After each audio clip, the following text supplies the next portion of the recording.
Welcome back, everybody. You might notice this individual here from my previous streams. We've got some exciting news for you guys. There's a new token coming out. Thank you, Dipcatcher, for coming today. And yeah, you might have heard of him. If not, he's been building on Hex for basically the whole time he's been in the community, as far as I know. You started with, I'm just going to give them a background of you. You started with a Dipcatcher bot, hence the name Dipcatcher. So it would actually tell you the best times to buy Hex and Bitcoin. But I think you repurposed it for Hex. And, if people would have used that bot, they would have been massively up on their money right now. And then you pivoted into a number of other things. Most recently, it's been MAXI, which is a token that lets you basically pool together all your Hex into a giant 15-year stake. So it basically gives the little guys a chance to behave as if they were a whale by getting these giant, bigger, pays better bonuses that people like you or I alone cannot achieve. So, power in numbers. And it also gives, instant liquidity. If you want to bail early and sell out in the market, you can do that. But now what's happening in, I think, a couple of weeks, I don't want to put words in your mouth, but the launch is right around the corner, I think, is where there's a new token called Team, and there's a new token called Base right after that. So I want to talk about what these are and why people should be interested, because it's on my radar. My only question in my mind is how hard do I want to go into Team, right? Because I'm already in MAXI pretty heavily, and there's ideas in my head about what makes MAXI slightly more attractive than the future perpetuals. But let's just start from square one. For people that don't know much at all, let's start from the basics in your perspective. Yeah. Thanks for having me on, and thanks for the intro. So in April we launched MAXI, which was a 15-year stake pool. About 294 million Hex was pooled in 2 weeks, and then that stake has about 42,000 T shares. It started out ranked shark number 16, but then due to some recent sharks getting turned to squids, we are now shark number 15. So nice. That stake was really popular, and it really showed how much people really want to be pooling their Hex, because like you said, the bigger pays better bonus, that's there, but probably the more material bonus for people, or the benefit that the regular user experiences from these pools, is massive gas savings. So in general, pooling the Hex stakes is really important for keeping as much money in the Hex economy as possible without so much of it being extracted from gas fees. So rather than everybody paying for their own gas for ending the stake, which can be massively expensive depending on how long the stake is, the MAXI stake only needs to pay gas once and that'll cover 5,000 people's stake. Yeah. And that's especially on Ethereum, guys. So we all know Ethereum gas prices are high, but they might not seem high now, but when the bull market comes back, it's going to cost you literally like an arm and a leg to unstake anything. I mean, 1 year stakes, maybe not so much, but 2, 3, 4 years, it starts to really add up. And so that's one of the value props that gets overlooked.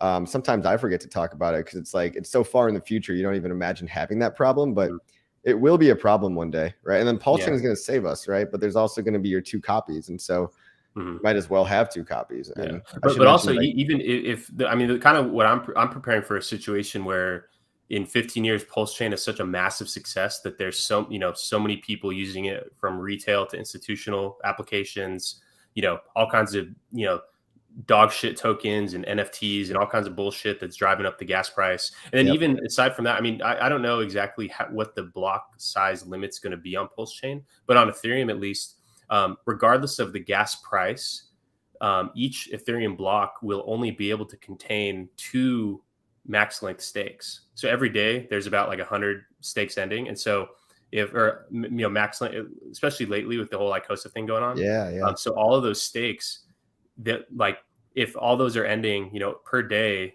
50 blocks will be entirely consumed by max length stakes, just because that interest calculation costs so much. So probably there'll be a higher gas limit per block on PulseChain, but even then, regardless of other activity going on, the cost of the max length stakes, all competing to try to end their stake, before the other person ends it, that could cause a crazy gas war in the future. And so the gas is really significant, and I'm preparing for a world where PulseChain is a shocking success. Yes. And a shockingly successful PulseChain sadly means high gas fees. And people have talked about, forking away from that, but you kind of, can't fork away forever. Yeah.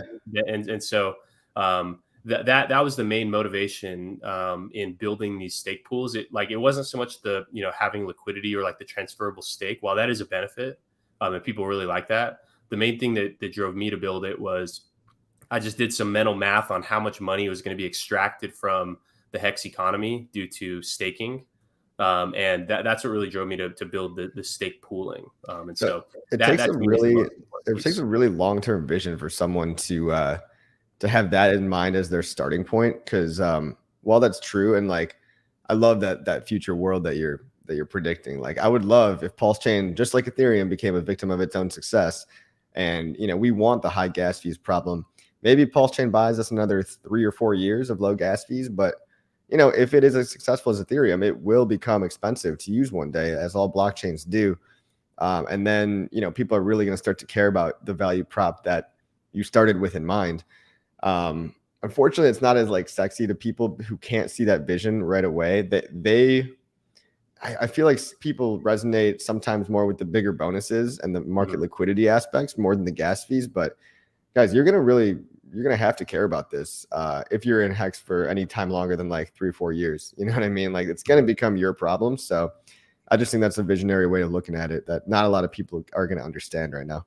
Yeah, definitely. And even, aside from the gas fee, because best case scenario, the Hex price runs another 10,000x, like, and the Hex price runs faster than the gas price on whatever chain we're on go up, that solves it, but it could be a Right. bear market at the time you want to end your stake, and you can't predict the future price. And so, I think it's generally good to prepare for the worst and then have, be wonderfully surprised with like a positive outcome than like having kind of like hopium and high expectations that someone's going to solve that gas problem for you, and then you end up being pissed off because the the $100 cost average that you did every time you got a paycheck and you punted it out 15 years comes, and you're basically paying all your yields worth of earnings in gas, and you're like, well, shit, why did I even stake at all? So so that's that is important, but also the liquidity and the fungibility of these stakes is actually really important that for boosting the financial utility of Hex. And so it adds a lot of flexibility just from the user's end, but also it unlocks potential for other applications of using Hex, staked Hex as collateral in some type of lending system, or other type of financial derivatives on top of it. And it can even introduce just like other speculative avenues for traders to participate in. And I think it's could be healthier for the general Hex economy if a lot of the speculation, like the trading, was happening not on the Hex USDC pair, but more on like say like the base trio pair, and those some of these perpetual pools that were coming out. I love that. You're giving people new games to play that keeps them stuck in the ecosystem where they're not cashing out the base Hex, because Hex is the underlying asset of all this stuff. And if you're trading Hexy for Max for Hexy, rather, you MAXI for Hex, I should say, you never really sell the price down, right? And hold on a second. Thank you, Crypto Artie, 199 Sig Combo stream. Really appreciate that. That's nice of you. I want to pull up the chart of Maximus because a lot of people might not understand like what's going on with basically what's happening in the Maximus Hex pair is the highest amount of liquidity is in this Maxi Hex pair for that exact reason. Like people no longer have to sell Hex to sell the Hex price down in US dollar terms to buy Maxi. And what we've seen, which has been a shock to me, is basically the super high premium of a lot of people basically buying up Maxi using Hex. Let me share that really quick because I want your take on I would love your take on why this premium is so high, because I never expected it to get this high. There's obviously a huge dip. We saw a bunch of redistribution. That's that giant wick you see on the screen in front of you guys. So a lot of Maxi was just redistributed from one whale to a bunch of smaller people that believed in it, which I think is awesome. How quickly that wick got bought back up. But I actually didn't even. I'm kicking myself because I should have bought in at the 0.99 level, and I waited till like a giant pump, and I bought in at like 1.6 or something, or 1. and even more at 1.8. I bought like twice, and now I'm actually down on the 1.8 one. But this might pump for two reasons, right? Obviously, people might be front loading, buying a bunch of Maxi in order to mint for team in the near future.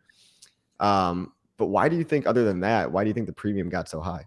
Well, so it's kind of hard to even determine what to base the premium on, because what the way I view it is that the market's basically pricing in future earnings, because this is you know that the stake in Maxi is 42,000 T shares, and so you can kind of estimate how much it's going to earn in the future, and then you can be pretty certain, like when you look at the daily payout per T-share chart, like say on apex.win, you can be pretty certain that the daily payout per T-share is going to be about 6.2, maybe over the next year or two. But anything beyond that, you kind of really don't know what it's going to be. It's heavily based on future staking activity. Like what it comes down to is what percent of stakes that are ending, especially pre-big payday stakes, what percent of the stakes are ending and then replenishing their T-shares. And so that payout, which is really what the whole end value of Maxi is based on,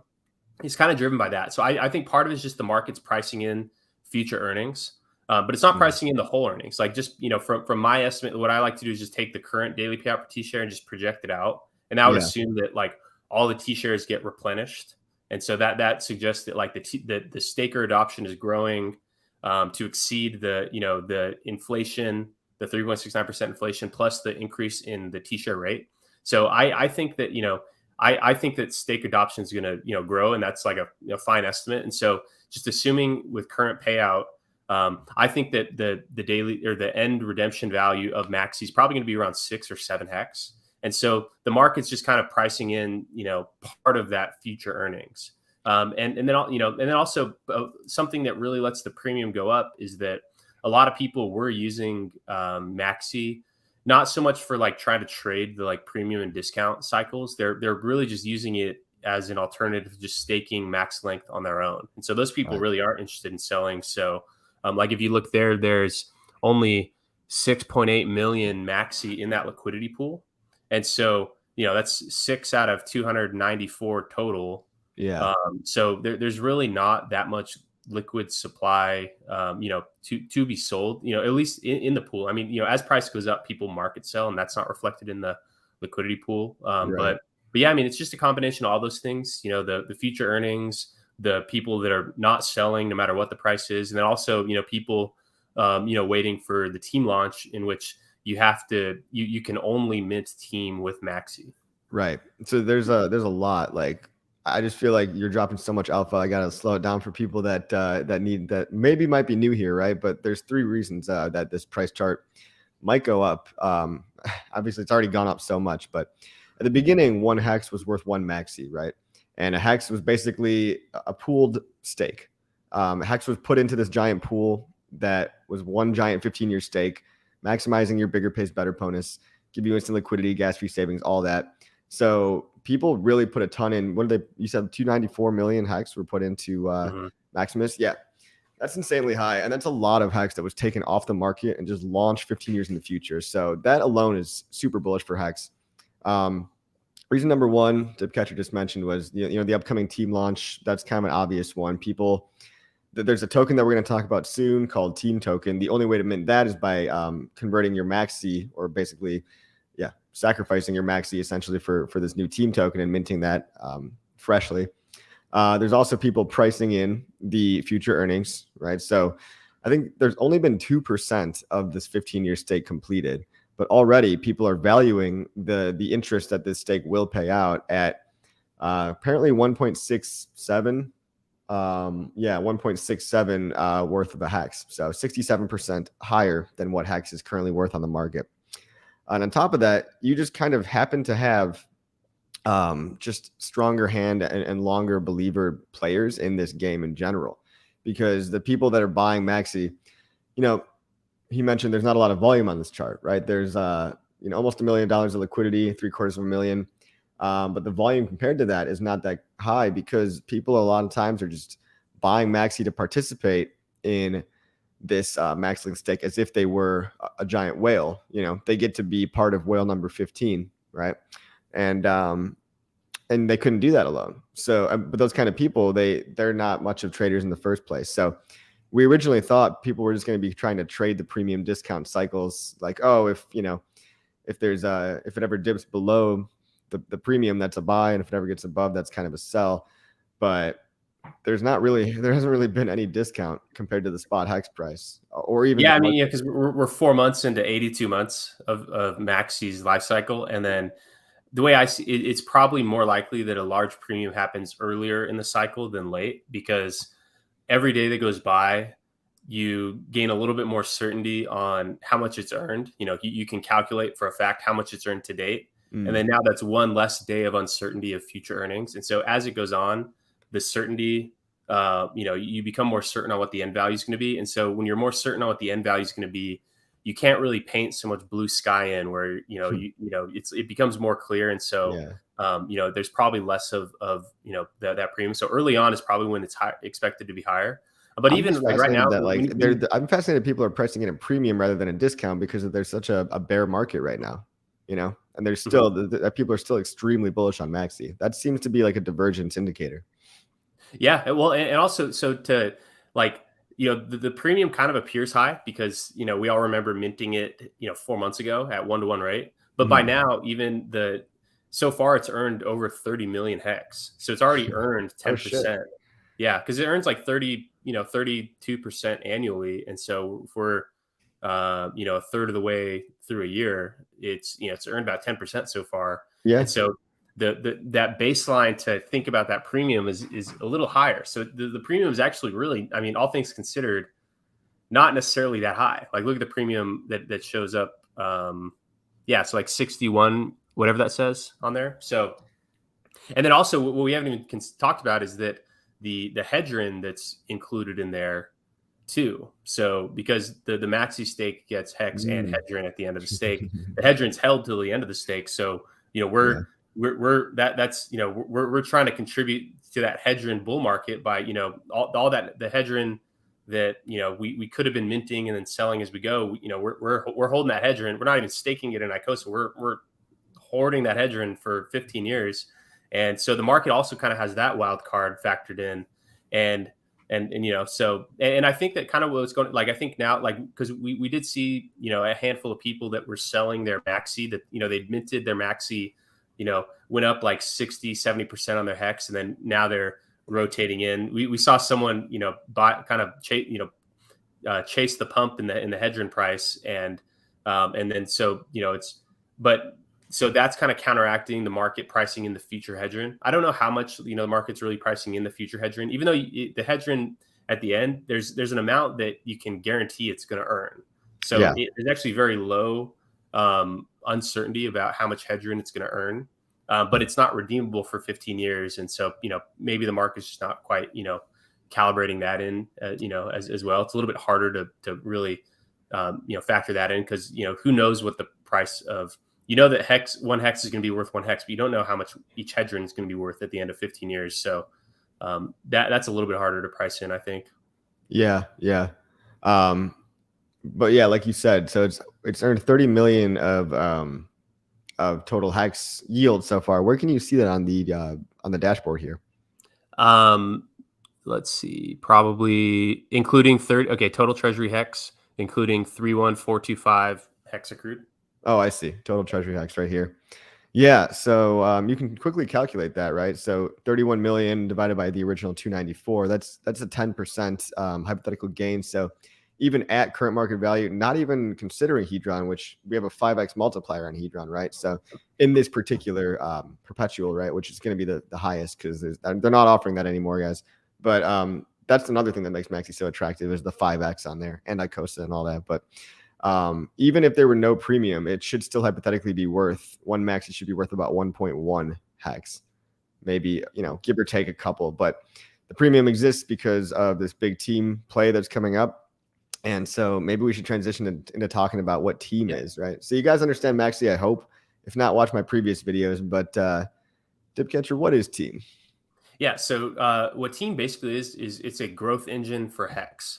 And it's a growth engine for hex by being a growth engine for this new set of stake pools that we're launching called the perpetuals. So what the perpetuals are is they're like MAXI, but so MAXI, it's like a one and done stake. So it does a 15-year stake and then it's redeemable. And then it's, there's not another stake in that same contract. It's just a one-time 15-year stake. But with perpetuals, I changed a couple lines of code in the contract. And then now those pools, as soon as they end, there's now a new minting and redemption phase, for about 7 days. And then the stake repeats. So these are repeating hex stakes that just repeat forever. That's why they're called the perpetuals, because so we have base, which is a 1-year stake, trio, which is a 3-year stake, lucky, which is a 7-year stake, and then decimus, so deci, that's a 10-year stake. So we have 4 new stake pools coming up, and that span the whole yield and risk spectrum. And so now and those 4 pools, they're all actually deployed by the team contracts. So when I hit deploy on team, we're going to have the team token that you can mint 1-to-1 per MAXI. And then we're also going to have 4 hex stake pools, which you can join by minting 1 of each of the pool tokens per hex contributed to whichever pools that you want to join. And so I even have, it's pretty interesting. I posted a Twitter giveaway where I asked people to, break down like what they think their ideal portfolio construction is across team and all the perpetuals. It's actually pretty interesting to see, people's responses to that. And so so holding these perpetuals while you're earning less yield than like the longer term ones, you're more certain in what the earnings are going to be. And those earnings are redeemable at a sooner time, because like right now, even though we've seen a screaming premium on MAXI, there could be years at a time where it is actually at a discount. And so if you're need to rely on the money that you're holding in these pools, you may not be able to tolerate the risk of there being a discount. And so that's why we introduced these shorter pools, is because they're a way to be, you earn a little bit less yield than the max length ones or even just the longer ones. But then every year for base, there's a redemption phase, and like kind of how you saw in the first 15 days of MAXI where the price just stayed at 1-to-1. That's because it was both mintable and redeemable at that 1-to-1 rate. Mm-hmm. And so as these pools earn yield in hex, and then that the earnings get reflected in the new minting and redemption rate every year. So for instance, every year when the base stake ends, say it'll probably earn about 10%. So at the first time, the minting and redemption phase rate will be 1-to-1, but then after a year, the minting and redemption rate will be 1.1-to-1. And then the next time it'll be like 1.21-to-1. And so then it'll go on like that. And so whenever there's that minting and redemption where it's both mintable and redeemable, the price just kind of like yoinks down at that rate during that period. And so those minting and redemption rates, they form like it's almost like a stable coin, because in that 7-day minting and redemption phase, the hex is redeemable from those pools at that rate, and so the price kind of stays at that rate as well. Yeah. So for people that want to use these as like a passive income strategy, if everyone was using MAXI as a passive income strategy, that means no one could use MAXI as a passive income strategy, because everyone would be selling and competing with each other as sellers, and then that would drive the premium down and potentially into a discount. And so these shorter pools are really designed for more of like that shorter term passive income strategy, where whereas the longer term stakes are more for like retirement savings or like a long term investment. And so we introduced these other pools just to introduce a whole variety of different risk and reward profiles for people to have. And ideally, all hex staking, rather than staking on your own, people just stake through these pools. And then by having these spaced out, 1 year, 3 year, 7 year, and 10 year, you can hold a portfolio of those and achieve what is effectively any length of stake.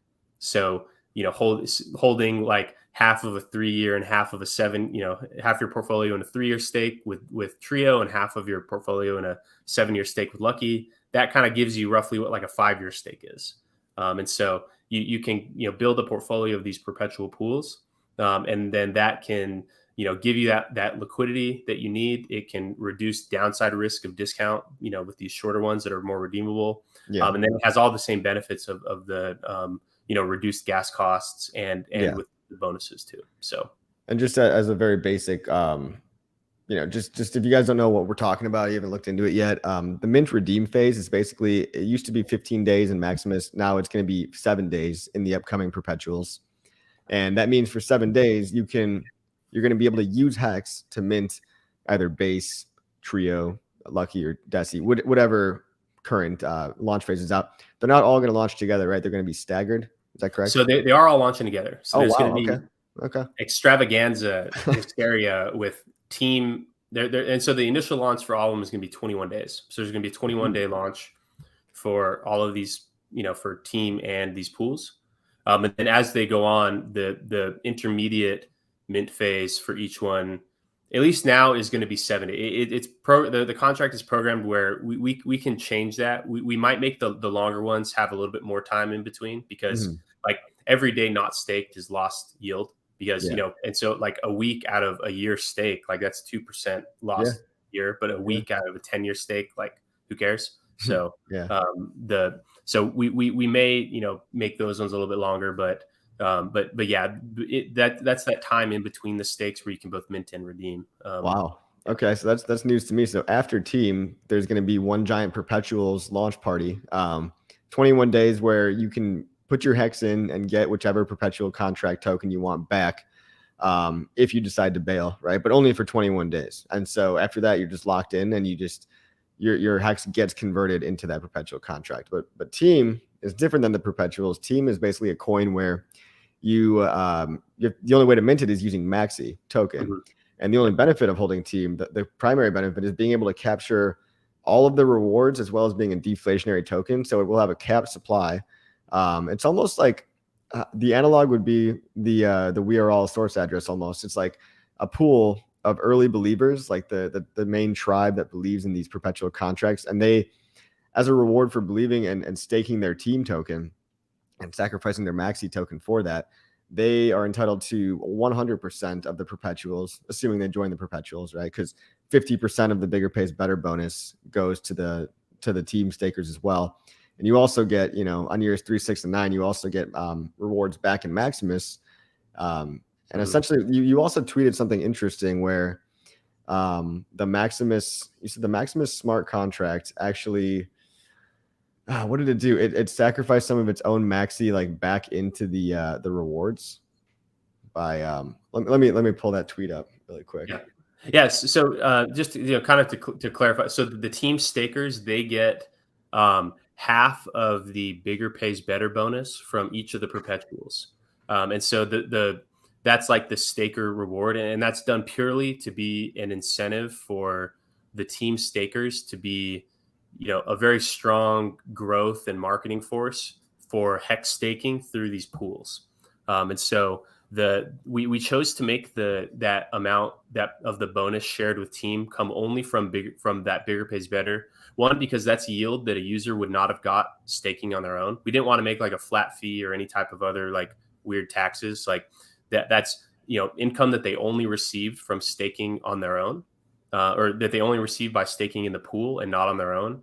And then also the bigger pays better is actually I've always kind of known this, but in MAXI, it kind of really hit me. Bigger pays better is actually a very tiny portion of the actual yield. Like on MAXI, the bigger pays better bonus only accounts for like 3% of the total yield.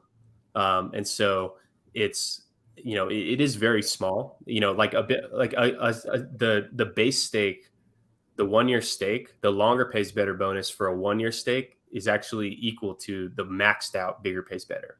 So the bigger pays better is actually relatively small, for that. And also the whole purpose of team is to be a growth engine for Hex through these stake pools. And so we wanted it to be like an incentive driven thing where if these stake pools are small, then the team stakers may not earn much because, it only comes from the bigger pays better bonus. So, like we're running a testnet phase right now, and these testnet stakes, they're only like 1 million Hex. And so the team rewards are tiny, because which makes sense. Like, what they shouldn't be, extracting value from it. It's only if they've, if we can grow these pools, then that's where the team income comes from. So holding and staking team is, it's like a bet that you think that staking hex through these pools is going to be popular. And so because it gets paid from each of those perpetual pools, part of that bigger pays better bonus. So every year there's going to be a payout into the team contract in hex and hedron from the base stake.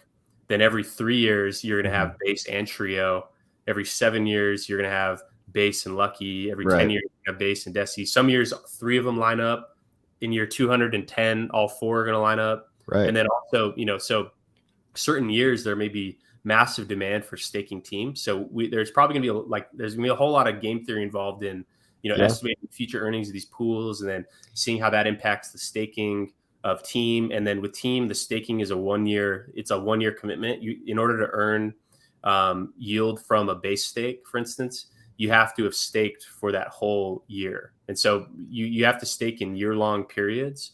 And if you're staked for a year-long period, then you earn your cut of all of the income that comes into those contracts from whatever source, whether it's the perpetuals or that MAXI rebate where, 30% of the MAXI that's minted into team is just redistributed back into team stakers' hands. Yep. Or that's in year 3, 6, and 9, right? Which means you can probably see, a price pump in years 2, 5, and 7, or 2, 5, and 8, because people might be rushing to buy team to get that big MAXI payout on a shorter term time scale. Mm-hmm. Yeah, exactly. And so so there's that kind of just like one-time launch bonus with the earnings, but also the contract doesn't care where the hex or the hedron or the MAXI comes from. And so someone could mysteriously launch other pools or other contracts that also pay into that team contract. So these 4 perpetuals, those are the only sources that you can trustlessly guarantee will be paying into team. That's what you tweeted about. That's what I was trying to remember. So you basically said on testnet, somebody, I don't know if it was you or Gold Key or some other random individual, but like they basically put a bunch of MAXI into the contract voluntarily. It's almost proof of benevolence type of thing, and basically made the rewards. They pumped the rewards in MAXI for all the team stakers on testnet, and that could happen again. Especially with that big mysterious chest. You know what I mean? Who knows what's in there, what they're going to use it for? But it's guaranteed that 30% of that the war chest of all the MAXI raised will be distributed back. I do have this guy in the chat is asking some hard questions, and I want to answer them because they're good questions as well.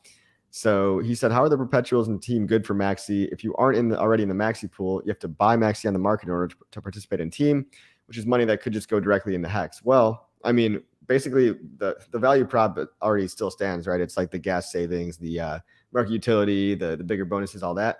But if you're buying MAXI, you're essentially buying, future rights of hex redemption. So that's money that could go into hex. But if you would have wanted to stake for 15 years anyway, I don't see why you wouldn't want to join the MAXI pool or to participate in team. Like you just said, you're basically betting on the future success of the perpetuals, that a lot more people are going to join this in the future.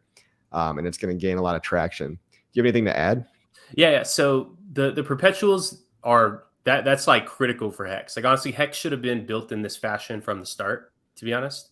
So the amount of money that's going to be retained in the hex economy from bundling up all these stakes into just a handful of stakes, that alone is going to, keep massive amounts of money in our economy and going to prevent it from being extracted into the ETH miners or ETH validator, whatever. Yeah, whatever they you're get done. taking a bunch of hex off the table, just like MAXI took 274 million hex off the circulating supply. All these perpetuals are going to do that as well. During these launch phases, and then people are just going to be in these pools, which they can trade in and out all day long. But as long as we primarily tie the liquidity pools to hex as well, that's another question I want to ask. But that's a whole other game for people to play. Yeah, and then for his kind of second question about if you're entering team and you don't already have MAXI. So, the most liquid pair on MAXI is the MAXI hex pair. So when you're buying MAXI, in a way, it's, the way that the order routing works on like Matcha or Uniswap, it's going from, if you're starting with USDC, for instance, it's actually routing through that hex pair first. So in a way, you're buying hex first, and then you're buying MAXI. And then what matters is the person that sold you the MAXI or the liquidity provider who you bought from, are they, cashing that out into dollars? And in that case, then it's kind of like a net neutral, because it's like you filled their, their exit. But if they're just keeping the hex that they got when, because now the liquidity provider has a little bit more hex and a little bit less MAXI. And if that liquidity provider is just keeping the hex in the liquidity pool, it's not, it's not pushing down the hex price in dollars. So people buying MAXI to participate in team that on its own is not like a net negative on hex. It all matters of who sold the MAXI, like, what are they doing with it? And then as far as, then it just kind of comes down to people's choice. Like, everyone has their own choice on what to do with their money. And you shouldn't expect anybody to be, doing things that are going to benefit you or what you want. Like, people are going to, it's their keys, their cheese, like they can do what they choose. And so it kind of gets down to, telling other people whether that them buying or selling whatever they want is bad for something. Like, I don't even know if that's necessarily, like, that's their choice, you can choose what you do. But yeah, so, but buying MAXI to participate in team isn't necessarily, you're not like selling the hex down. It comes down to who you bought the MAXI from, and they could have just sold it into hex and then sold that anyways. Yeah. So that's kind of how I view that. Yeah, there's a follow-up question that I think leads to a conclusion that's not essentially correct. It's not this cut and dry, right? But he's saying the only way for perpetuals to make sense is if you are in team, and the only way team makes sense is if the mystery box makes extremely benevolent plays. That's not the only way team makes sense. The only way team makes sense is if the perpetuals become very successful in the future. If the mystery box doesn't do this, giving up MAXI is a terrible idea. Don't necessarily agree, right? Because somebody might want team, and people forget that team token is going to have a price that may appreciate at a premium to the MAXI as well, or to hex as well. So people might be rushing to get this because, number one, it's deflationary. Number two, if the perpetuals, right, are successful, especially on years 2, 5, 2, 5, and 8, these might be higher. Like, so you might want to essentially buy the dip on team and get it now before people rush in on year 2 to get that mystery, that MAXI distribution, right? The 369 MAXI escrow. But yeah, I mean, so he actually brings up a good point, but about the only way the perpetuals make sense if you're a team. So that's not the only way it makes sense. It like the perpetuals on their own is just like that's a better way to stake hex than staking solo. But if you're staked in the perpetuals, in addition to holding your hex staked in the perpetuals, also holding team, it's almost a way to get like, kind of like a rebate on that. If you consider that like bonus sharing, that half of the bigger pays better bonus, the half of the earnings that you only got by being in the pool, that you're sharing with team, if you feel some way about that, you can just simply also, say you're in just one of the perpetual pools.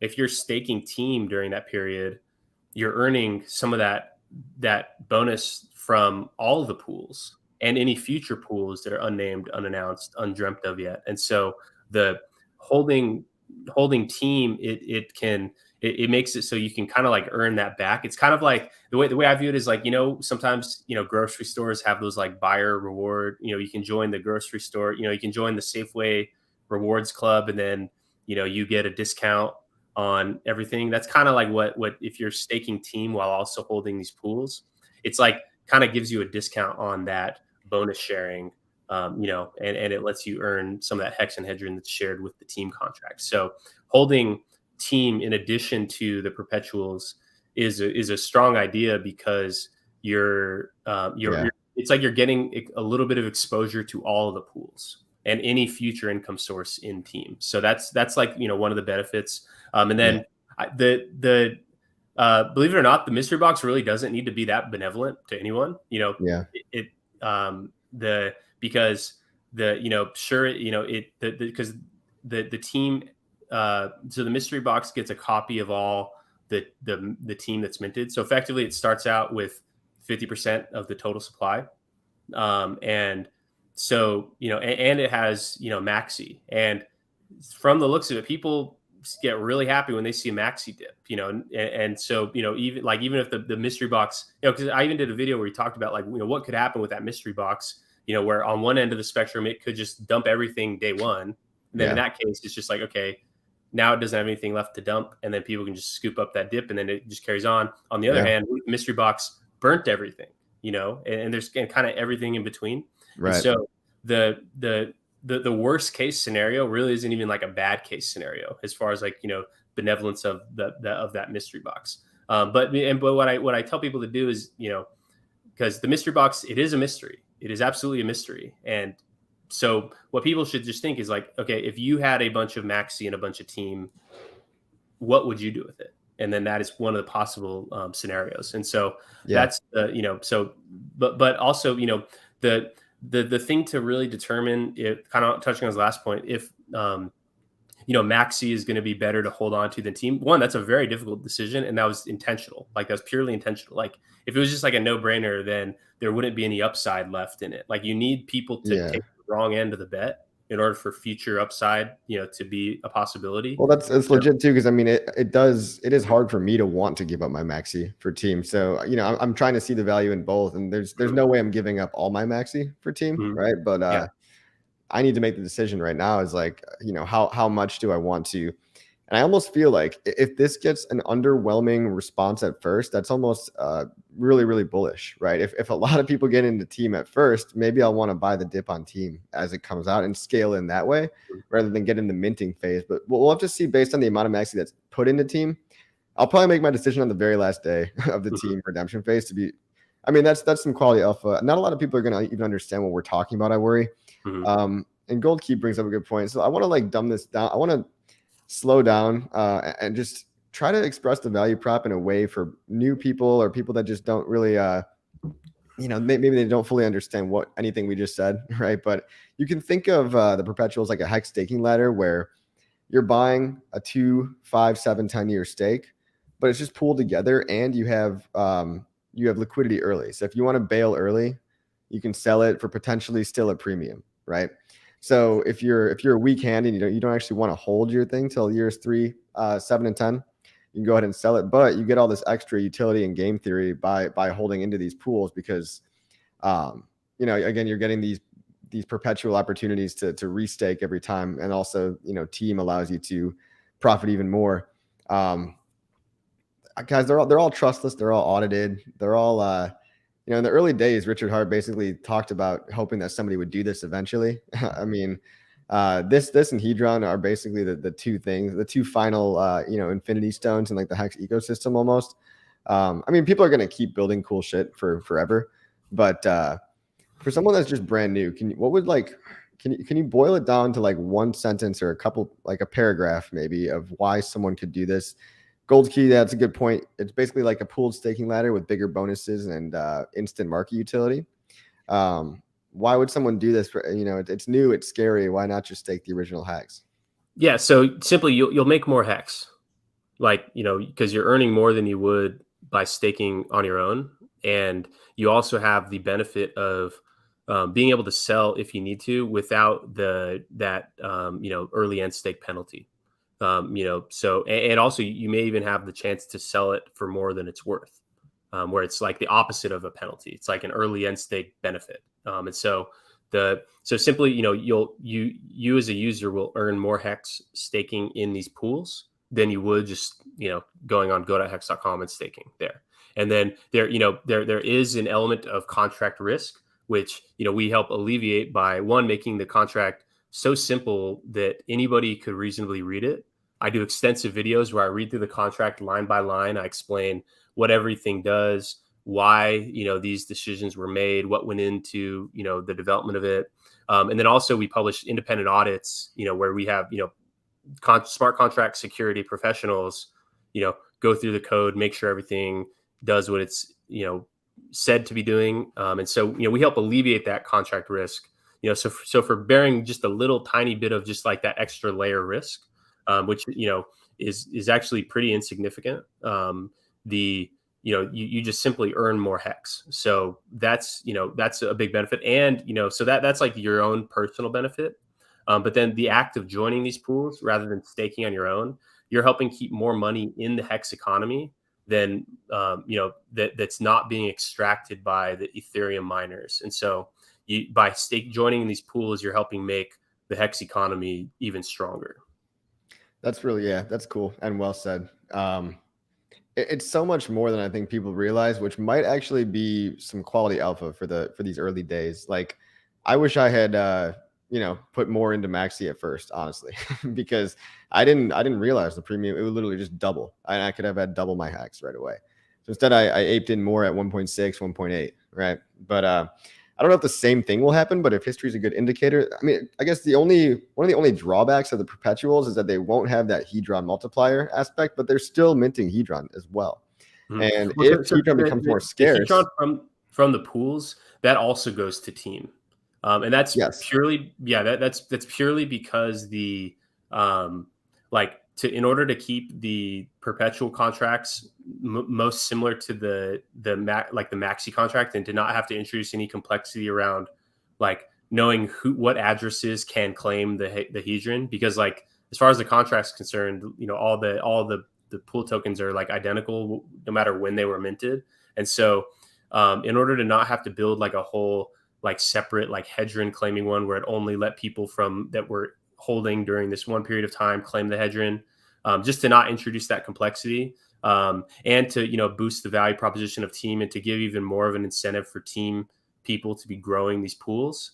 The Hedron from these pools gets paid to team, but with the bonuses being small, and even with like the shorter stakes, the Hedron you're missing out on it's actually very small. Like the total end value. I mean, it all depends on the price of the Hedron, but it's very small compared to everything else. And so what we recommend to people, if they want that Hedron, then simply buy it, or sell some of your yield, or sell into a premium, or take your team, or just stake team, and then you're earning Hedron from all the pools. And so there's kind of a way for you to reclaim that if you want. Yeah, the Hedron is just another crazy 5D chess kind of component. But so guys, if you are new, right, if you're just getting into Hex now, which I think it's a great time to at a 90% discount, I think Hex is going to come back stronger and better than almost anything else in the next bull market. I mean, PulseChain obviously as well. These are going to be some of the things you might want to pay attention to, because one thing I always recommend is just simply a staking ladder. For people that don't even know what that means, I mean, I teach it in the course that I have. It's a very simple concept, like just like a CD ladder in real life. You basically just make multiple stakes so that you always have interest coming out, and you could always, sell the interest and restake the principal. So if I make a ladder that's essentially 10 stakes at year 1, 2, 3, 4, 5, 6, 7, 8, 9, 10, that's a ladder. But a new person might want to consider laddering their stakes entirely in perpetuals, like buying simply base, trio, deci, lucky. And then that's a pretty solid staking ladder right there. That way, not only do you have market utility, meaning if you really don't have the diamond hands that you might think you do, you can cash out and you could sell some of these perpetuals, which I really don't recommend. But if you wanted to, you could sell them for cash and still maybe make some premium based on the amount of Hex accrued in those perpetuals, the amount of interest accrued already before the final date. But I mean, you might as well stick it out, do what you said you were going to do, because you get bigger bonuses and you get way, way cheaper gas fees. You're not going to be the one ending your stake at the end of the year, or the end of the 3 years, or the end of the 7 years, etc. Someone else will do that, or we'll pool together money and do that. We'll see how big the gas fee problem becomes. But this is almost like a new way to make a staking ladder with at least 3 or 4 more benefits than staking Hex alone, plus the potential for the premium to be way higher than than is actually fair. As we've seen, the premium in Maxi at the spot price should be about 1.1. Right now it's sitting at 1.7, right? So that's good. And again, what Dipcatcher said is, in the early days with more uncertainty, it's easier for people to put a higher premium on some of these things sometimes. So keep that in mind. These aren't just your average, generic meme coins that people are shitting out like every day. Like, this is something you want to pay attention to, because this is another way to play Hex, getting the benefits of a whale with the gas fee savings and the market utility straight away. It almost saves you from having to really make that commitment, even though you still should be, to really reap the rewards. because the people that reap the most rewards, that get the most hex, that get the most money at the end of the day, are going to be the long-term believers. And so those are going to be people that are involved in this team and / perpetuals ecosystem. That's just kind of, I don't know, for the newbie, right? Mm-hmm. I mean, part of this whole thing is to onboard new people, and I think that's your mission, right? You want to onboard the whole world to hex. So do I.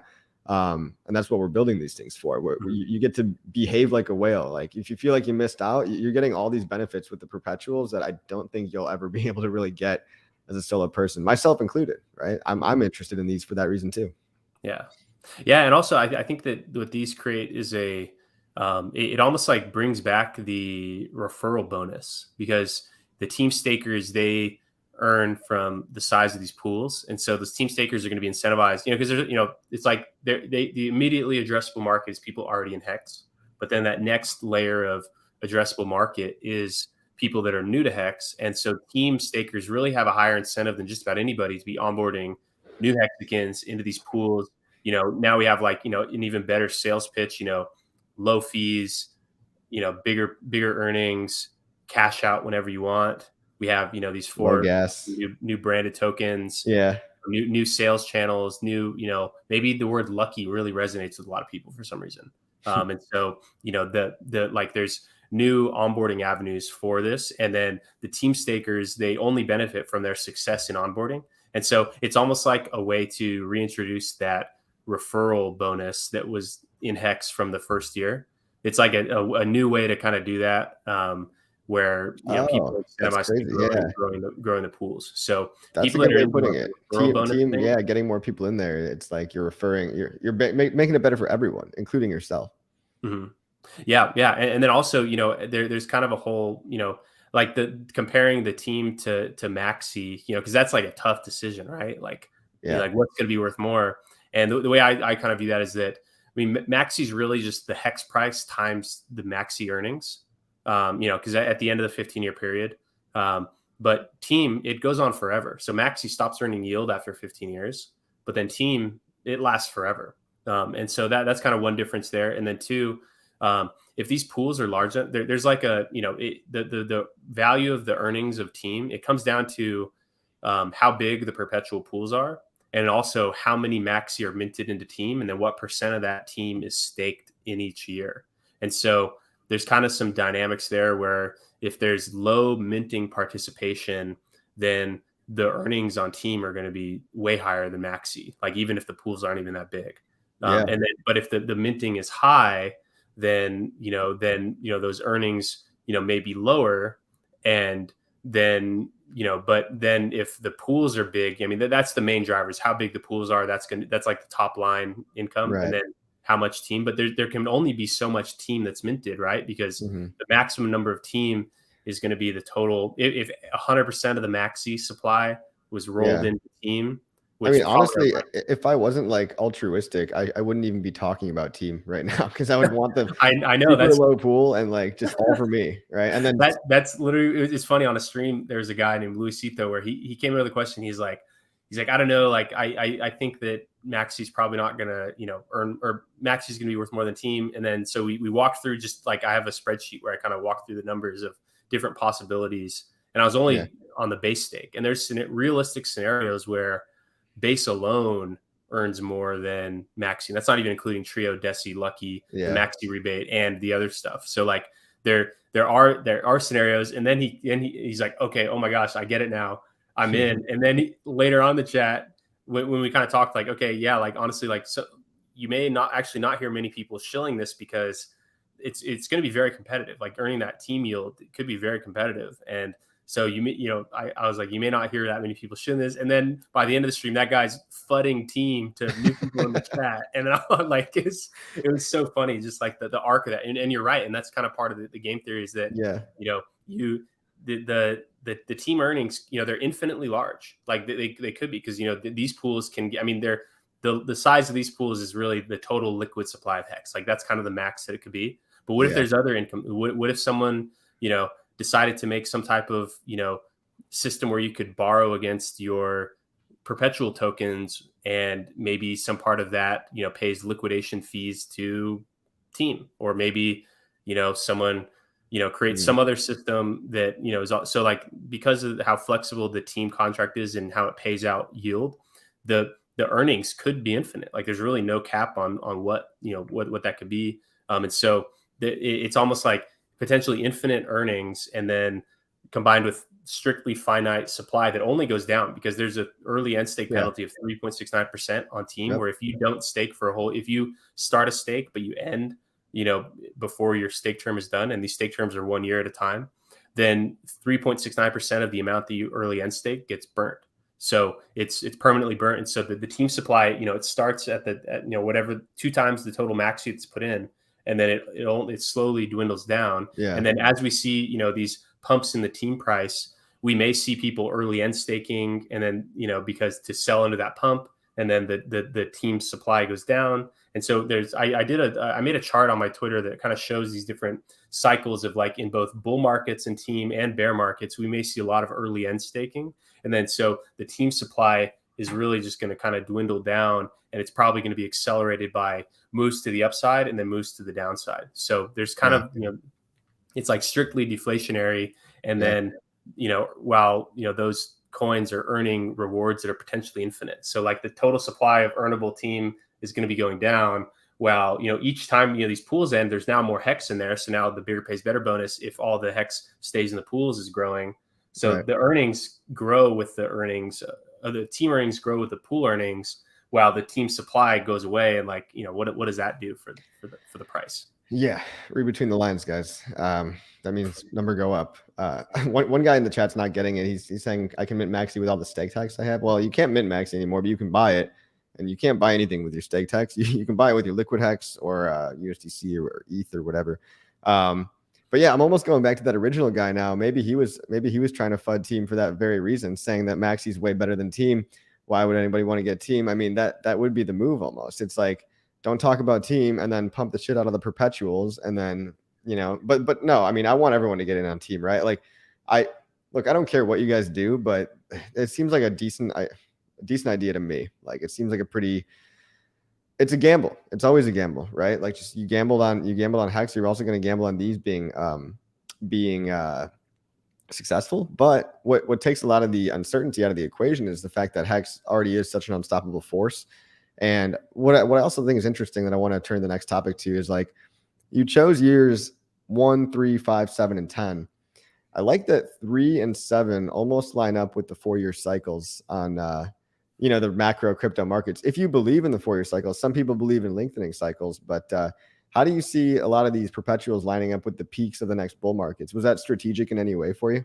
So it was kind of secondary. It's the main one was just to kind of spread the range in, like, good enough increments where there's, like, at least 2 years between 1 and 3, and then, I mean, between 3 and 7 is 4, and then 7 and 10 is 3. So just, like, kind of an even spread up to that 10-year point.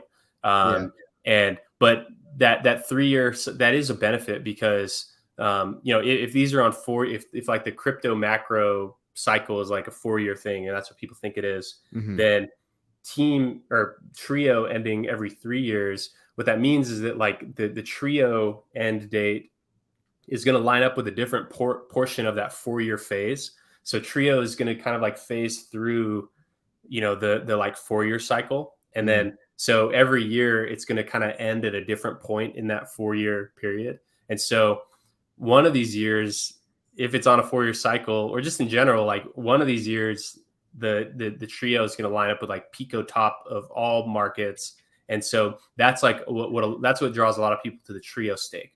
And then similarly to the lucky stake, because and lucky may even be that way too, because if we're in like a peak bull market, and it's like, in the first half of the lucky stake, then, and since lucky's long enough where there's a lot of blue sky and future earnings, that there could be a massive premium on lucky, right, measured in hex, while hex is up against everything. And so lucky could also be a good one to time those market cycles, but not on the redemption, but more on, like, the premium. And then only so many people can sell the premium, right? Because, like, as people sell the premium, it becomes not a premium. And so but it gives you that opportunity to potentially be in that cohort of people that time that just right. And so those ones are kind of the more speculative one.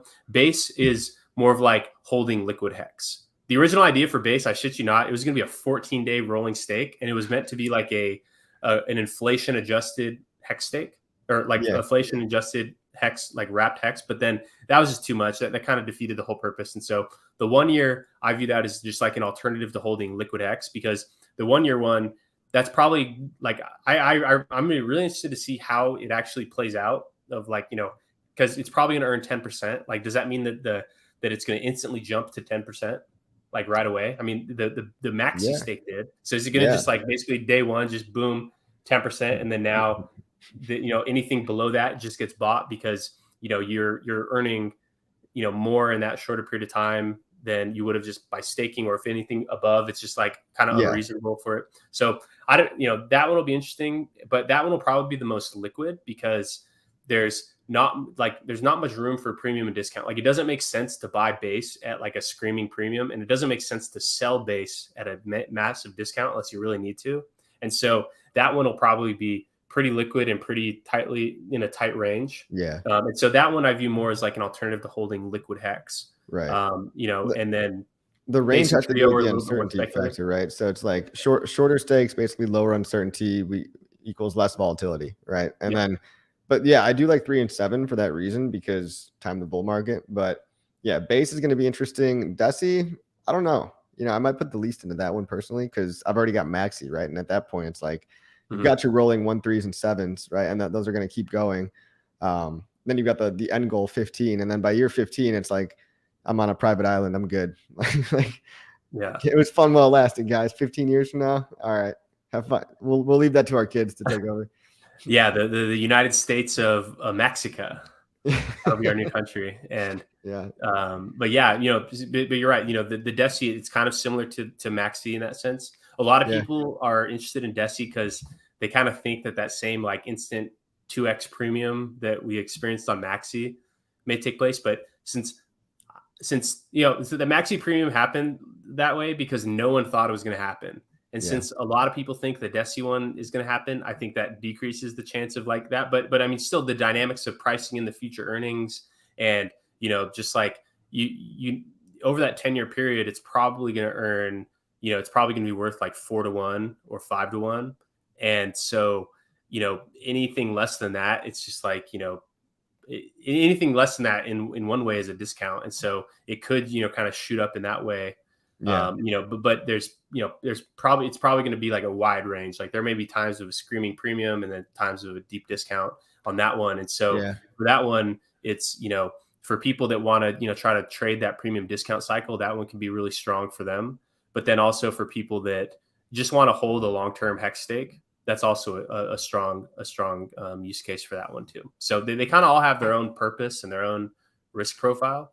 And I think that the spacing of them and just like kind of how, and also the increments of how they all line up, like, we didn't want to do all even numbers because those ones would just line up all the time. And while that could be good for the team one, like it kind of like we do want it to give people where almost every year there's a chance to join a stake pool instead of all of them lining up all the time. And then you kind of have like, once every 4 years you can join a pool. We wanted it to be a little bit spread out in that sense.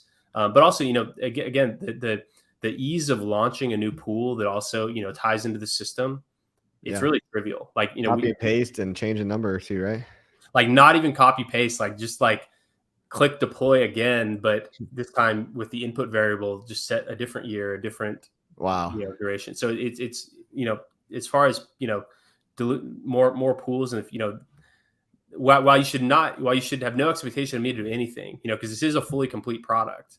You have to assume that these 4 pools aren't the only types of pools that we thought of, even prototyped, or even dreamt of, or pool related things. So but that's kind of how we built Team, is to be able to support future income streams that we weren't going to, because we really want to get this stuff rolled out ASAP, because every day that goes by and I see, because I made that max length stake bot on Twitter. Every time I see someone, or even just in general, anyone I see staking alone, I'm just like, wow, you're basically giving money away to ETH miners that you don't need to be giving away, and you're draining future value from Hex. because that could be very bearish for the hex price in the future. Is like Yeah. everyone People having can to cash pay for out gas 10 to ever Ethereum stake. to end their stake, and Ethereum by that time is worth $20,000. It's like, okay, like you're basically cashing, like you have to sell some of your hex probably to pay for the Ethereum cost, right? And it's just astronomical. Let's get to the near term though. Rakesh has a good question, because this is probably on everyone's mind. Why Maxi down if team coming soon? It's like, well, I mean, number one, bear market, everything's down pretty much across the board. I don't also think a lot of people are quite getting it yet. Number two, and that's probably a good thing. That's if a lot of people don't get it, and we don't see the Maxi premium rise coming up before team. That's almost a sign for me to buy more team. You know what I mean? And also, a third, I would just say is like, I forgot my point, but so there's also I think there's also some like shiny object syndrome. Like there's a whole lot of stuff in the ecosystem that, you know, other alternatives that people could buy, and people that minted their maxi, it's like they experienced like that instant massive increase, and so people rolling gains from that. So we saw a lot of people chasing the Hedron pump, like people selling their maxi chasing the Hedron pump, and you know, so people, you know, just, you know, doing that, and also, you know, it is bear market, and since team, so when the hex price was going up, we actually, you know, we saw some, you know, team or some maxi selling, because from a maxi person's perspective, the hex price was 12 cents, whereas the actual hex price was 6 cents. And so hex at 12 cents was like, that's very high, you know, like at least from some, you know, depending on when you got in, like that from your perspective. And so, you know, it's just like kind of normal market cycling. Oh, I remember my point too. It's also the fact that like the team launch date hasn't been announced yet, right? It's like we're talking about it. It's probably going to be within a month. You know, I don't want to put, you know, a date in your mouth or anything, but you want to. I guess I can give an update on that. So the audit, I'm expecting either to get back either today or tomorrow. The auditor, the original target date for the audit to be complete that they had given me was the 28th, which is today.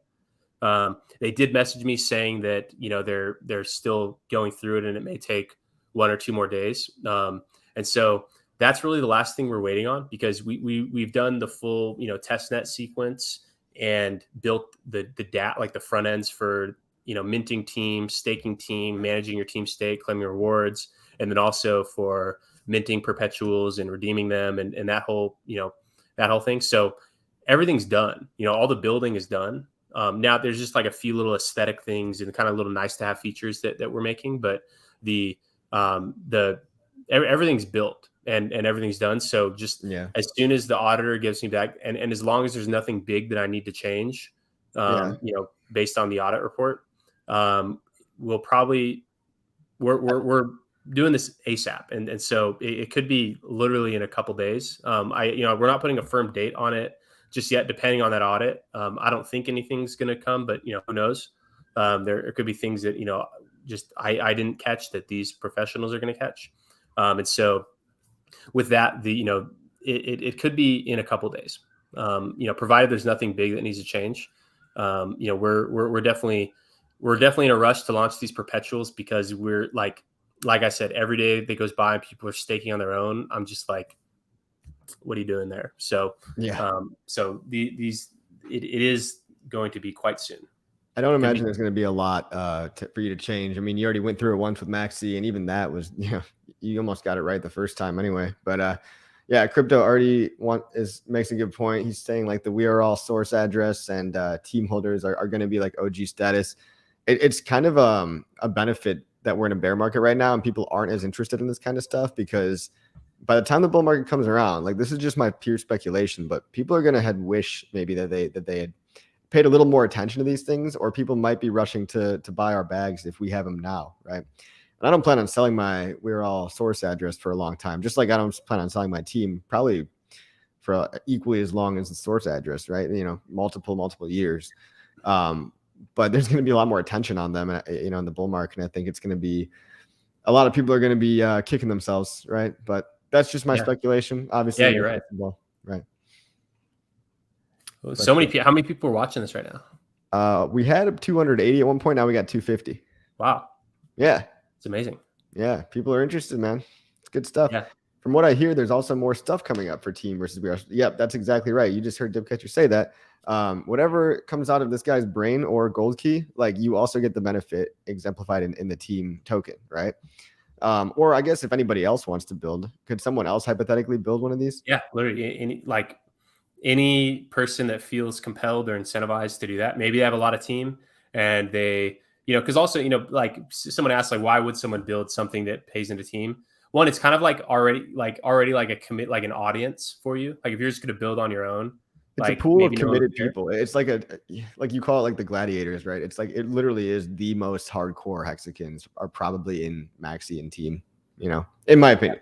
Because they're the ones with the mindset, right? They're the ones that understand a 15-year time scale is actually what we're actually going to be here for that long. Yes, I know it's insane to some people, but like we're going to be here for that long, So yeah, I mean, we're going to be here forever. These perpetuals, they never stop. Like it's it's we kind of have that infinite.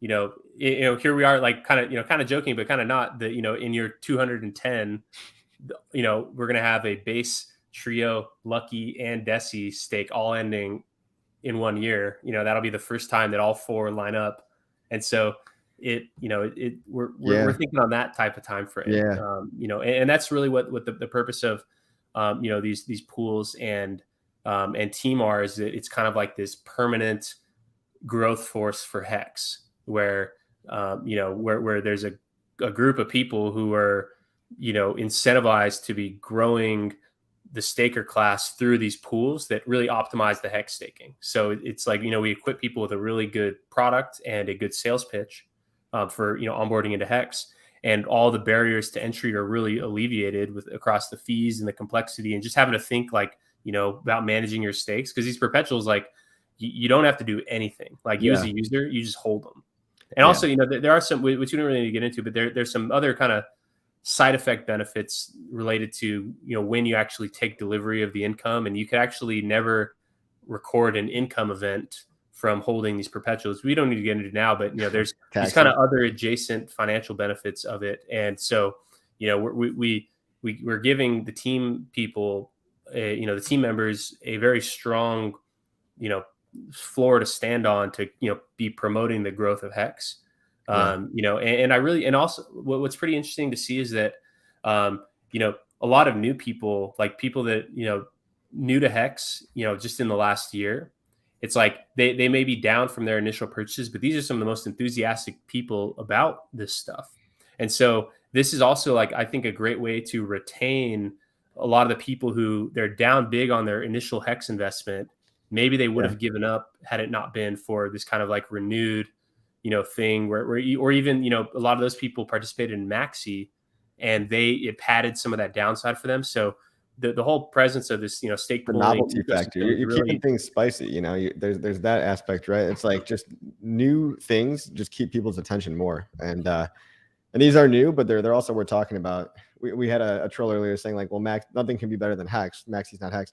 It kind of literally is Hex. It's a right to redeem Hex at the 15-year mark, and it's coded in literally just in math and code. It kind of is a derivative of Hex, verbatim. So real quick, couple of things on my back burner. Crypto Artie, thank you for the super sticker. Rakesh, that's an easy question to answer. So you mint team in a one-to-one fashion. So for every one Maxi, you mint one team. So that was an easy one. And I really want to reiterate like the ETH gas fees scenario, right? So you've got people currently in Hex today that they kind of screwed the pooch in the early days, and they kind of like made one Hex stake per week, or they did like daily stakes, some people even. And these people are already, they're already screwed in Hex because it costs them more gas to end their stake than their stake is worth in general. So this is a legitimate problem that some people are already experiencing. That's why I never really recommend, much less than monthly stakes. Like quarterly, biannually, it sounds pretty good to me. If you're just starting out, yearly sounds pretty good to me, and then kind of fill in the gaps. In my, not financial advice, do whatever you want. But imagine you're this person that staked, a couple $1,000s like every month. Maybe like you stake like $1,000 every month for the next 5 years, right? Good for you. That's a pretty solid ladder. But by that 15-year mark, if even if Hex makes a 100x, right? But if gas fees also do like an equal amount of increase in cost, you're chipping into the APY in that overall stake, whereas you still might make a profit. You might make like 5 or 10% less profit just from the ETH gas value alone. So imagine just thinking you have all this money coming out, and then you're essentially paying like a gas tax almost that you did not intend. And that's just a bummer, you know? So you just, this is a huge solution to that. Mm-hmm. Yeah. And what's pretty interesting about that whole dynamic with the fees is that like my like kind of, like personally, like when I see people that are, that are probably going to have their stakes be infeasible to end, like that makes me feel really sad. And like, I feel really upset for those people. But on the other hand, it's actually a very massive bullish pumpamental for Hex. And then even further, more bullish for the people that participate in the pools, because imagine, say it's in, 15 years, everyone, who did their, solo max length stakes, just on normal. And then also all the people, max length staking and to sell their HSI for ICOSA, in small increments. Yeah. All those people all at once are going to be bidding up the gas price, because the max length stake, only 2 max length stakes can fit per block, as is now. Who knows what changes, but if everything stayed as is, only 2 stakes per block can get processed. And, that's not even including all the other stuff on DeFi that may be going on at the time. And so all those people, they're going to be pushing the gas price up against each other even more. And then that makes even more stakes infeasible to end. And then now what that does is that's Hex that would have become liquid in that moment, that the market was like pricing in that it was going to be there. But now that it's not, that's getting redistributed to the people that can afford to end their stakes, through the early end stake penalty, and just those people not being able to compete as sellers. And so the higher the gas price, even though I'm building solutions to help save people from the high gas fees, the higher they go, the more beneficial it is for the people that are in the pool, because they're going to be able to afford to end their stake, because we only need to pay for one, and we can pool that from all the users. Yeah. And instead of each individual that thinks they're going to be able to end it and then their stake ends and they can't afford it, now that's Hex that's not becoming liquid, not going to be able to compete as sellers. So a lot of the Hex stakes that are coming, from the ICOSA HSI thing, and just people staking max length in general, those stakes may not be able to be feasible to end. And that's basically they're paying the people that can't afford to end the stakes.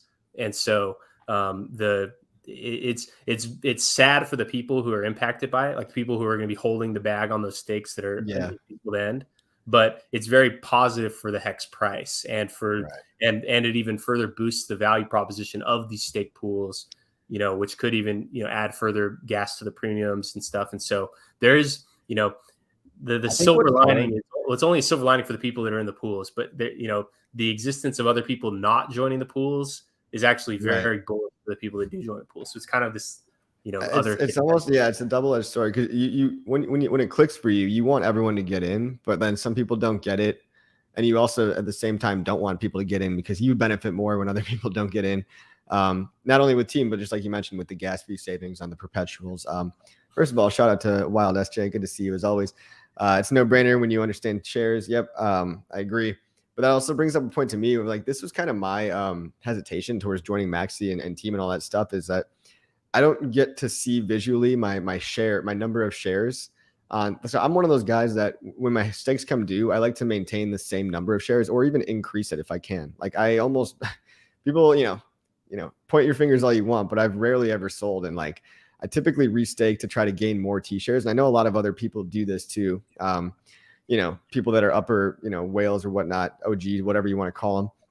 And so I try to maintain my T-share rate, but by buying into these pools, I no longer see that T-share rate like on the physical UI, even though I have literal representation of these T-shares. Like I don't get to see my, or I might see my rank drop a little bit, and that kind of bothers me because my rank is dropping, but it's really not. And so like, it'd be nice if, I know everyone's probably using Staker app, but if there's some other place to go to like see all the accumulated Hex derivatives that you have and how much those are all worth in one place, that'd be kind of cool. Idea. Yes. I mean, maybe the good idea for Maximus. I forget, does the dashboard on that you're just looking at, does it, when you type in your address, does it show you, because I know it shows you how much Hex yours is worth, but I don't know if it shows how many like of those T shares you like belong to you. But I guess the way you do that is you divide.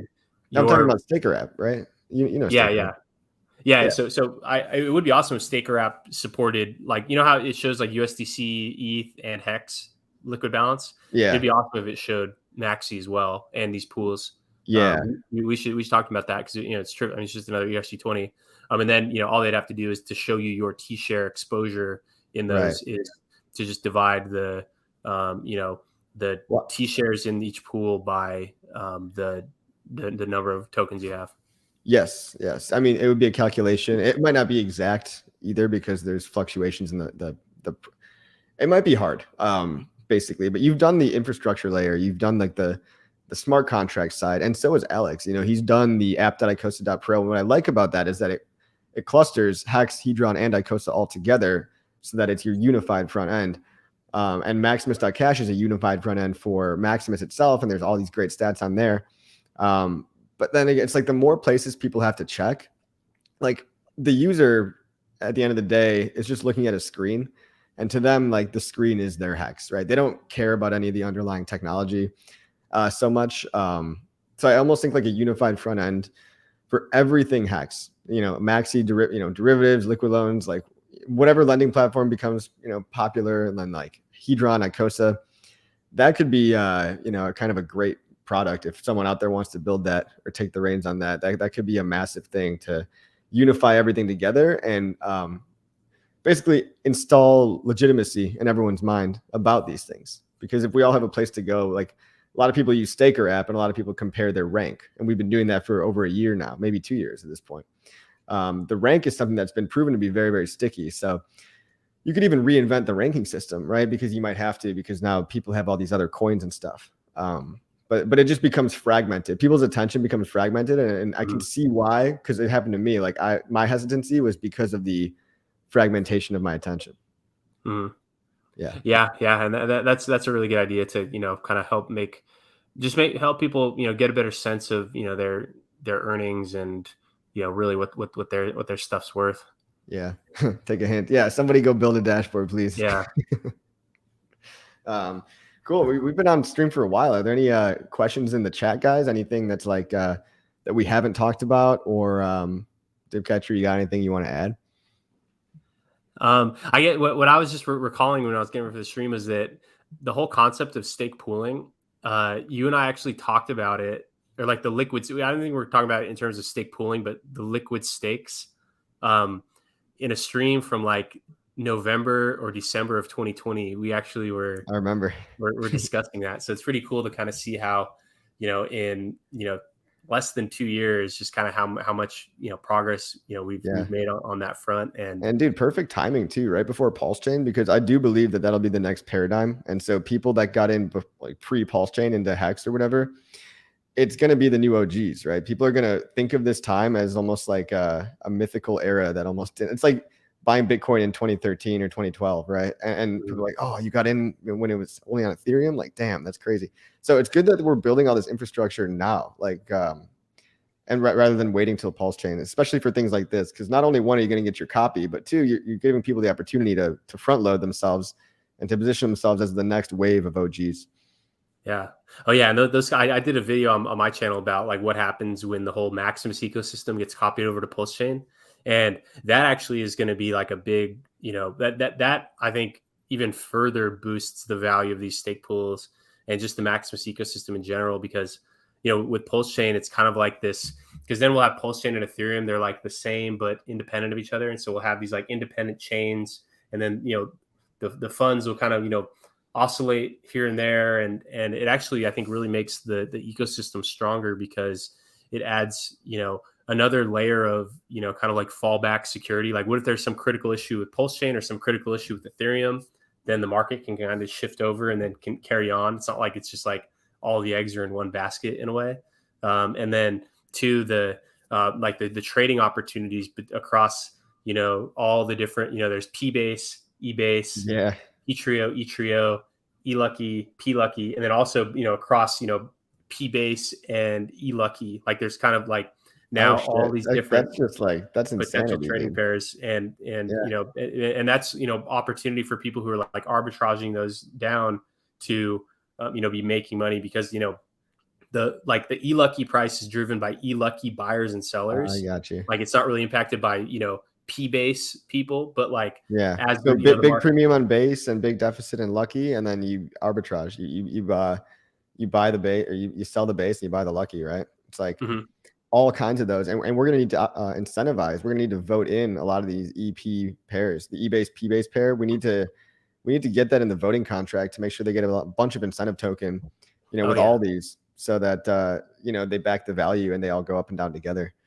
Yeah, I agree. I think that could be a big initiative that, for everybody involved in team and in all the perpetuals, because that could even further boost it. Because I really do view these as critical pieces of Hex infrastructure. It's almost like this is like a Hex bond market, and so this really is a critical piece of Hex financial infrastructure. And since Hex is like, probably going to be the dominant store of value type asset on PulseChain, it makes sense to have a really strong financial ecosystem around it. And really, I like these pools. Like it really adds an important piece to, to the Hex economy. And so I think we're, of all things, I imagine that we're, one of the things that it makes the most sense to be incentivized for that cross-chain liquidity provision. Yeah. Across the two. Yeah, it's gonna be awesome. Some people are talking about the what's we're all source address. There's one day left, guys, but I don't want to talk about it until it's over. So more for me. Anybody else got questions? What about the $4 million of MAXI and we're all source address? Oh, that's interesting. Yeah, so I guess they raised $4 million worth of that. I'm surprised so many people put their MAXI into it, and I think that Alex is probably not going to dump that MAXI. You know what I mean? Like I think he's going to be benevolent with it. So yeah, well, so someone in our channel did some analysis. It was basically like some of the top MAXI holders in general. So some people that minted a lot at the beginning, but also people that were helping drive the premium up.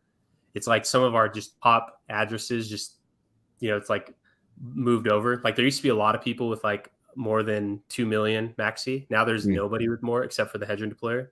So now there's nobody with more than $2 million. Oh, $2 million of MAXI. Yeah. No, 2 million units of MAXI. There's nobody with more than 2 million units. Yeah, look at that holders. It's like unless they have multiple wallets. Well, yeah. So people, people may have more, but the supply as a result of this whole thing, the supply of MAXI, other than the Watts address kind of absorbing what was like a lot of the top wallets, which may have been related from the start, the MAXI supply actually became a lot more decentralized, and so there's really the Watts address is really the only address that could meaningfully like really hurt the price. But it's like it's almost like that's like a good thing, because like people buy, it's better for people to buy MAXI at a lower price than right. And so like so for the most part in MAXI, you're saying it's been a one-way street. People are just buying MAXI, and not a whole lot of people have really. I mean, we had the one dumper, right? How much did that wick? Do you know how much money was associated with that wick? How many tokens? There were like 3 different orders, and it was like something like, I want to say like 4 million MAXI, like within a couple minutes. And so that's almost like, if there's 6 million total MAXI, well, maybe part of it came from, I don't know how many hexes on the buy side of the pool, but yeah, I mean, it was just like in like a handful of orders of like 900K MAXI at a time, just like one yoinked down and then just bought right back up within a couple of hours. And so, but yeah, and as far as what the hedger and deployer address is going to do with it, that's like a bit big unknown too. It's like probably I would think that they may mint team, who knows, they may mint some team with that, but also because MAXI is just such a strong like underlying reserve asset. I think that they'll probably want to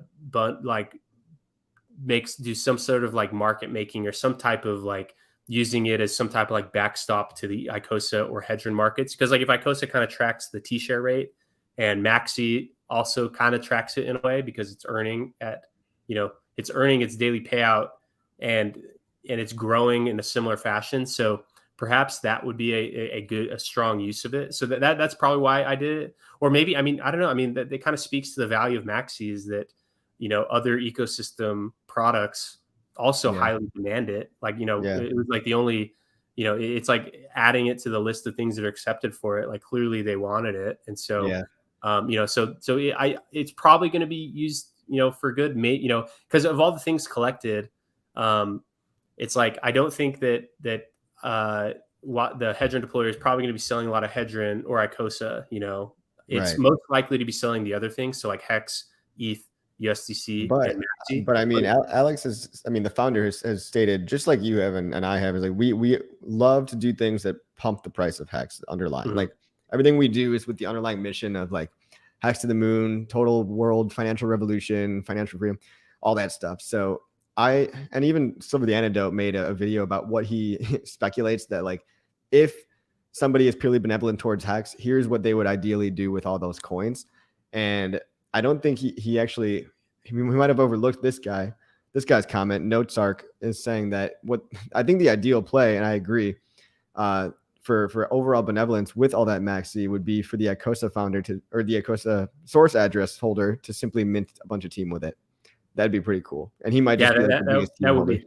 Yeah, and that could be another way to add value to the Icosa ecosystem, is if, like, what if they minted team with it and then somehow routed those team earnings into Icosa staking or something like that? That would be a positive thing for for them. Yeah. So, but also, of the coins that it has, like MAXI is probably the least liquid of the ones that it's likely to sell. Like, I talked about on one of my videos, like it's most likely to sell like the USDC and ETH, then maybe the Hex, and then MAXI, or maybe MAXI and then Hex. But MAXI of all those is like the least liquid. And so that one, it's like you can't really sell it all at once. So maybe like over time, it just kind of scales out as it grows. Or it uses the MAXI to kind of help backstop and like, strengthen the ecosystem over there, which is like a good use case for it. Yeah. But who knows? It's their choice, their keys, their cheese, and it'll be interesting to see how that plays out. I like that saying. Yeah. Even if the guy was greedy and wanted more Hex, he probably would be incentivized to buy team anyway, because whether or not he gives the Hex back to Icosa or Hedron stakers or whatever, or just keeps it for himself, like if he's greedy for Hex, owning team sounds like a good thing to do if you're a guy that just got a whole bunch of MAXI deposited in their wallet. Yeah. And maybe he's expecting, maybe choosing MAXI, like maybe he read between the lines and is like, okay, team is only mintable with MAXI. There's probably going to be demand for minting team. And also, which I didn't think we even touched on earlier, 20% of the total MAXI that's minted into team is burnt. So maybe. Is that new? No, that's always been the case. Damn, I guess I forgot about that. Yeah, so that even makes the decision on minting even harder, because of all the MAXI that's minted into team, the value of each MAXI on its own, because when you burn MAXI, it boosts the redemption value. So each MAXI is suddenly going to be worth more Hex because some of it's going to be getting burnt. And he actually burnt some. So like a million MAXI that was put into Watsa, he burnt. Oh, he did? Maybe a signal of benevolence, maybe a fat finger. I don't know. Wait, a million was burned? Yeah. Already? Yeah. Wow. Out of nowhere. Wait. Yeah, the other day he burnt it. So is that on Twitter anywhere? I got to retweet that. Yeah. It was all over Twitter. And I think maybe that was a way to like promote it, that you could mint MAXI with it. And maybe that drove more people to mint MAXI with it, was just by burning what ended up being like 5% or 4% of his thing. Maybe he gained by more than 4% MAXI. So like, maybe that was just like, and he made his existing MAXI more valuable in that way, and potentially gassed up the future premium potential. But yeah, so burning MAXI makes the end redemption value more. And so as a result of the team minting, MAXI is going to become more scarce. And so that boosts the value of that MAXI rebate in those staking years. So like, there's kind of this whole dynamic with that burn that could increase the value of MAXI. And so maybe that's why he chose MAXI as another coin to do that with, is because he thinks that it's bullish, because of the whole the team thing, because team is locking up both, like through that rebate, those MAXI are held in a smart contract for 3, 6, and 9 years. And so I think he'll probably sell it, because it's like a strong thing to sell. That's not, it's not hurting his products. But it also kind of along the same lines, it's probably a strong thing for him to, use as a market making pair against his coins. Wow. So who knows? Yeah, but team is probably the most lucrative thing to do with that. But Yeah. but I didn't even realize that it happened on day 2 of Maxima's launch. Is that what Bullish is saying? No, day 2 of the Watsa launch. Oh, yeah. Okay. I guess I missed that then, which is probably good. It means I'm not wasting too much time on Twitter, but damn, I wish I caught that. Brizology wants to know what's the difference between burning a coin versus just sending it to a wallet that can't be transferred from. Is there any technical difference? Yeah. So using the burn function in the ERC20 standard library, that actually reduces the total supply. Okay. But if you simply just send your coins to a wallet that can't be redeemed from, or can't be transferred from, then it may not decrease the total supply and the total. And so that burn is important. Like using that burn is important for this team. Like when the MAXI's burnt, that comes into team. That's because the redemption rate for how much hex is redeemable per MAXI, it's based on that total supply function, the ERC20 total supply function. And so the burn function updates that total supply, whereas just sending it to an address that has no public key or private key. It's better if your smart contract is reading the total supply versus if you just want to leave the total supply in there, maybe for market cap or something. That's interesting that there's 2 different functions. Is there something in Ethereum that you can verifiably burn the keys that own the address? Like how can you be sure that when you send to an address that it can't be transferred from? Is that just like proof of burnt keys? So, I mean, probably I don't know, but probably the only address that is kind of known to be that is that burn address, that OX00000. Yeah. I think there's one that's OX000 and the last 4 digits are dead. Okay. And those ones are, honestly, I don't know if they're, I mean, you would assume that those have no private key because everybody uses them, like across the board, everybody.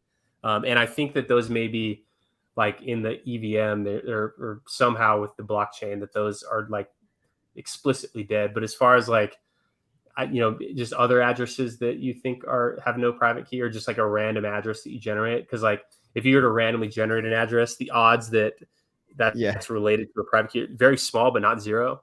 Whereas like the ones they're OX000, That's what I'm wondering about some of these new contracts that are coming out. And we're seeing like some of these crap coins out there saying that they had admin keys, but then they burnt them. Are they using the upgradable smart contract method, or are they actually burning the private keys? So the way that works is that most coins that people launch, they use these libraries called Open Zeppelin. Those are like the industry standard, like pre-audited kind of boilerplate foundation that you can use for building your contract. And one of the Open Zeppelin libraries is called ownable.sol. It's just, and that's what lets you create functions in your contract that only the deployer or the contract owner can do. And so when you think of admin keys are addresses that have special privileges in the coin. Like it can mint coins, it can, take your coins, like whatever. And so when people say they burn or like revoke ownership, you're actually running it. There's a function in that Open Zeppelin ownable library called revoke ownership. And what that does is it sets the owner address to OX0000. So it makes it so that the, because only the owner can then update a new owner. And so since that address is dead, that it can no longer be updated to a new owner. And so what's actually interesting, and I know so much about that, is because the MAXI contract does not use the ownable library because there's no functions that only the owner can use. And so when you look at CoinMarketCap, they actually say that the coin can be like the owner can do anything. That's because the revoke ownership was never run, but that's because there's not even an owner in the first place. So CoinMarketCap doesn't properly assess which like the ownership status of a contract because CoinMarketCap thinks that since the revoke ownership function was never run, that there is an owner, but there was never an owner in the first place. You have to like deliberately make an owner and make functions in the contract only runnable by the owner. And so many contracts make an owner that they just assume they all do. So one more reason CoinMarketCap sucks, guys. You heard it here. Yeah. So that's what there's just literally a warning on the MAXI token that says this contract may be up to, and that's just because they bundled it in with the, you know, all those coins, and there's no, like there's not even, we don't even import the ownable library. And so dude, I actually website CoinMarketCap sucks ass. Fuck them. Yeah, it does suck. So I've actually thought about adding the owner library, because in the original MAXI, it's like when you look at the audit, the original one had the ownable library, but then in the deployment function, it's called a constructor. In that function that runs at the start, it renounces ownership. So like before anything happens, it like renounces it. But the auditor told me to just remove that, because since no ownable functions were even programmed, they considered it like unused code. And so the auditor told me to remove that. I removed it, but then it caused CoinMarketCap to, because we never renounced ownership, because there was no ownership in the first place. The CoinMarketCap flagged it. So I may actually introduce the ownable just to have that renounce ownership function, and so you can like point. I don't know what's better though. Like, do we play into CoinMarketCap's like dominance, or do we just promote better products like Nomics and stuff like that? And just do the code the right way? That's a good question. You know, like, it'd only be because I get that question maybe like once every 2 weeks. Someone's like, "What's up with this?" And I literally just say the same thing I say every time. Like, CoinMarketCap doesn't. They think that since we never had an owner in the first place, that there is an owner. Like, it's kind of weird. Because the standard is so poor. Like that just goes to show like the standard for ERC, for smart contracts in general and crypto, people like can't handle this idea of immutability in code. They can't handle like never needing to update something, and it just blows their mind. So it's just like the assumption that there would be an owner. I remember even back in my my job, my tech consulting gig, we were getting into blockchain, and like all of the smart contracts like were basically had like this built-in upgradability mechanism that we were creating. Because, and like, they basically just made it like a shitty, slow database. Like you could have just used a database, because we would get requests all the time to go edit transactions and update or remove transactions. Because we made this app called, we made our own cryptocurrency internal to the company that would reward positive behavior. So if like you did something, you know, that a teammate respected, he would send you like 5, you know, company coin. I'm not going to tell you the company, but, and it was cool and all, but then people would be like, oh, I messed up. I sent it to the wrong person. And it's like, well, literally that's what blockchain's for. And I was just so disappointed with everyone's understanding of it, because they didn't get that like this app didn't really need to be a blockchain app. We just wanted to try to flex to other people that we knew what blockchain was to get more clients and stuff. But like we did it totally the wrong way. So I mean, that was just irritating for me. That's funny. Yeah. I mean, it's like, you know, the concept of rewards is not a new concept, but we just wanted to do like, you know, a coin to prove that we knew blockchain or whatever. Stupid. All right, guys. Any more questions or comments? We've been on stream for a while, but this has been such a value-packed stream. I don't. If you guys want to watch this over again on like half speed, I'd really recommend that. Like we talked about so much, and if you don't understand this yet, you just take the time. I mean, unless you're super busy and you just don't want to or whatever, like this could be a valuable thing to learn about. What is Libra? I don't know. That's the old name. Crypto Luckbucks has a good question. Where is it? You want to pull it up? I can't. Oh wait, what's his name? Crypto. 12:34 p.m. Oh shit. Okay, that's early. Oh wow. Oh, there's a whole. I wasn't even at the bottom of the stream. Yeah. What does it start with? Shoot, I lost it. Okay, so Crypto Luckbucks at 12:34 says, "Two badass dudes, alpha brains, get that noodle cooking." Here's a question: in the team project, what do you estimate the value of the incentive token to be at years 1, 3, 7, and 9? Riddle me. So, do you think he's talking about the PulseChain incentive token? Well, yeah, the PulseChain incentive token is interesting. I mean, if ICOSA is any indicator of an inflationary only token that tapers off and over time, well, ICOSA had an underlying value that was like related to the burn rate and T-shares and stuff. So I don't know what like Richard's given the least information about that coin too. He doesn't mention if there's any kind of like value basis or code like going into that. It might just be a generic token. I mean, what was the and you can't even compare it to Pancake Swap or like Spooky Swap token, like, because the difference in PulseX is that we're extrapolating like the exchange token from the incentive token, whereas in like Cake, for example, it's both. Cake is both the incentive and the other one, the one that pays you. So yeah. I mean, it's impossible to because you don't know what the supply is going to be. You don't know how it's going to be issued, and you don't, and like, because probably that's going to get, it's because if it's something that you just get for free by doing something else, like the only way to kind of, because if you get something for free and then there's no buyers for it, then it's like you didn't get anything at all. And so I bet that that incentive token is going to be one of the incentivized pairs, because like to make there be a liquidity pool for it so that it has some value that people will want, because if it's not worth anything, then what good is that incentive? But if he meant that, I think maybe he meant in his question the incentive token being like the team, token. Maybe that's what he meant. But it's really like, who knows, because it all just comes down to how many people are buying and selling in that moment relative to how much team is for sale. Because when team is staked, it can't be for sale, and especially in years like 3, 6, and 9. Like the team staking may be very competitive because we'll have base, trio, and the maxi rebate coming out in all those years. So that's like 3 years of extraordinarily high yield from numerous pools and numerous sources. So, who knows what that could be? What's infinity divided by 0 type of thing. If I could answer that, dude, I'd be a rich person. All right, guys. Yeah, incentive coin can be anything. Oh yeah, referring to the team token. Yeah, he was. Okay. Cool. So in infinity, the answer, Crypto Luckbucks, is what is infinity divided by 0? Hey Siri, what's the largest number? That type of situation. Yeah. Incentive token will just be a reward token. Okay. Well, yeah, I don't want to talk about incentive token too much because just we don't know anything about it. But all right, guys. I think I'm out of stuff to say. What about you? Yeah, I mean that's I think we covered it all.